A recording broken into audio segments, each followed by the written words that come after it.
DNS news కి స్వాగతం. జనగామ జిల్లా బచ్చన్నపేట మండలం కొన్నే గ్రామంలో పిఎస్సిఎస్ మాజీ డైరెక్టర్ వేముల లక్ష్మణ్ గౌడ్ మాట్లాడారు. కొన్నే గ్రామంలో బీఆర్ఎస్ పార్టీ అనేది చాలా బలంగా ఉందని, బీఆర్ఎస్ పార్టీ తరపున ప్రతి ఇంటికి సంక్షేమ ఫలాలు అందాయని, ఆ సంక్షేమ ఫలాలే టీఆర్ఎస్ పార్టీని గెలిపిస్తాయని చెప్పడం జరిగింది. Welcome to DNS news. ఈరోజు మనం బచ్చన్నపేట మండలం కొన్నే గ్రామంలో ఉన్నాం.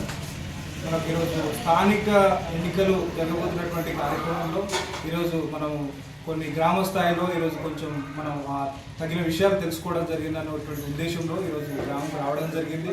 అదేవిధంగా మనకు లక్ష్మణ్ అనేటువంటి డైరెక్టర్ పిఎస్సిఎస్ అనే డైరెక్టర్ మనకి ఇప్పుడు అందుబాటులో ఉన్నాడు.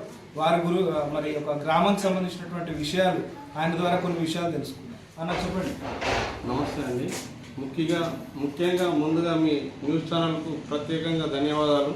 ఎందుకంటే ప్రజా సమస్యల కోసం మీరు గ్రామానికి రావడం చాలా సంతోషం. ఇప్పుడున్న పరిస్థితులలో గ్రామ పంచాయతీ ఎన్నికలు నడుస్తుంది. మా గ్రామము బచ్చన్నపేట మండలం కొన్నే గ్రామము. మా గ్రామం జనరల్ లేడీ రిజర్వేషన్ అయింది. ఇప్పటి వరకు ఏ పార్టీ అభ్యర్థులు మా గ్రామంలో డిక్లేర్ కాలేదు. బీఆర్ఎస్ పార్టీ నుంచి 4 ఉన్నారు, కాంగ్రెస్ ఇంకా డిక్లేర్ కాలేదు, ఇండిపెండెంట్ ఇంక ఎవరు వస్తారో తెలియదు. మా గ్రామం నిన్న నామినేషన్ స్టార్ట్ అయింది, రేపటి దాకా ఉన్నది. రేపటి వరకు ఏందనేది తెలుస్తుంది. ఓకే, గతంలో మరి ఏ పార్టీ అధికారంలో ఉంది, ఎలాంటి కార్యక్రమాలు చేసింది? సో ప్రజెంట్ ఏ వ్యక్తిని మీరు ఏ పార్టీ నుంచి ఎన్నుకోవాలనుకుంటున్నారు? గతంలో ఇండిపెండెంట్ అభ్యర్థి గెలిచి టీఆర్ఎస్ పార్టీలోకి రావడం జరిగింది.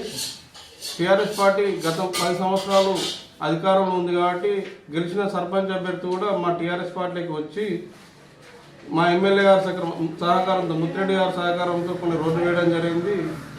మన గత ప్రభుత్వం కేసీఆర్ గారి ప్రభుత్వంలో వైకుంఠధామం కట్టారు, నర్సరీ కట్టారు, నర్సరీలు ఉన్నాయి, డంపింగ్ యార్డు, చాలా పనులు చేశారు.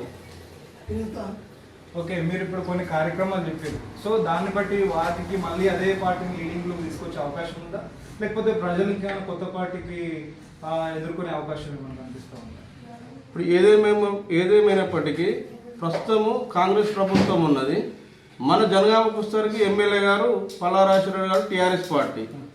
నిత్యం ఎమ్మెల్యే గారు ప్రజలకు అందుబాటులో ఉండుకుంటూ ఎమ్మెల్యే గారి స్వంత హాస్పిటల్లో, నీలిమ హాస్పిటల్లో ప్రజలకు నిత్యము ఆరోగ్య సేవలు అందిస్తుండు.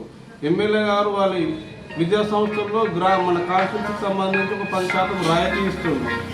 ఏ కార్యకర్త అయినా ఏ ప్రజలు అయినా కూడా ఎమ్మెల్యే గారు అందుబాటులో ఉండి ప్రతి ఒక్కరికి పార్టీతో సంబంధం లేకుండా అందరికి ఉంటుండు. కాబట్టి గ్రామాల్లో కూడా ఇప్పుడు మీరు చూడండి, కాన్స్టిట్యున్సీలో బీఆర్ఎస్ పార్టీలనే పోటీతత్వం ఉంది. సర్పంచ్ అభ్యర్థులు ఒక్కొక్క ఊర్లో 4, 5 పోటీతత్వం ఉంది. కాంగ్రెస్ పార్టీలో అసలు అభ్యర్థే లేడు.